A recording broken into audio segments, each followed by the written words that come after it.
Yeah, too right. It's that unfashionable but important concept that's actually about integration with the modern world and, working together rather than entrenching difference.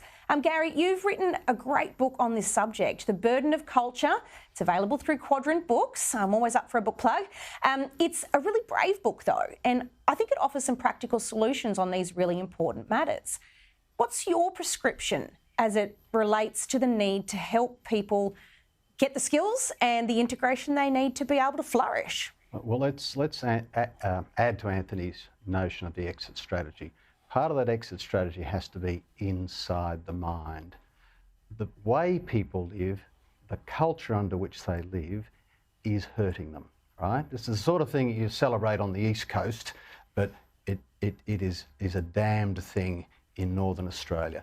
People are behaving in ways that are not suited to a modern economy and a modern world.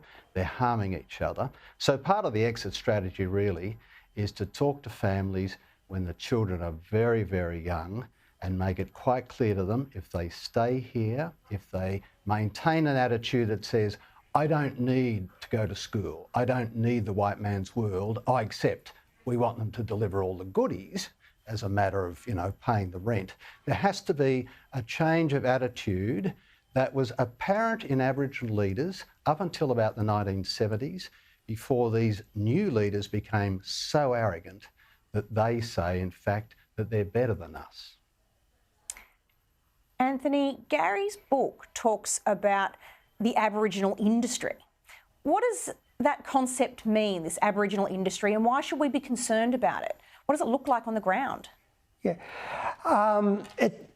one part of the part which I focus on often is the assumption that only Aboriginal people can understand Aboriginal people and therefore should only access an Aboriginal service. And I have nothing against good quality Aboriginal services.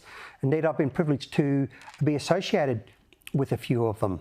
But the insistence that right across the board, Aboriginal people need to access only an Aboriginal type service can be very damaging to them. And, when you follow this to the logical end or close to the logical end, one area where this is particularly evident and the damage is very clear is the insistence of Aboriginal kids who need care and protection should only be placed in the hands of Aboriginal carers. Again, I have no problem if the carer is Aboriginal and they provide a loving, caring, nurturing home. But far too often, we know these stories, and I've heard them from people who tell me the kid goes from one bad environment to another bad environment. So it should be,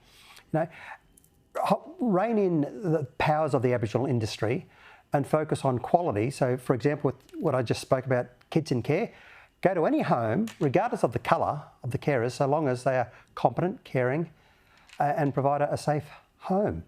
So again, I'm not saying Aboriginal people should never access an Aboriginal service, but there should be a choice, and those services should be held to a high standard, just like any other service. But again, this is all rooted in this myth that Aboriginal people are fundamentally different to non-Aboriginal people, and therefore only Aboriginal people can speak on behalf of and act on behalf of other Aboriginal people. Well, it should be what's on the inside that counts, and that's one of the things I love about both of you, gentlemen. Thank you so much for your time tonight, Gary Johns and Anthony Dillon.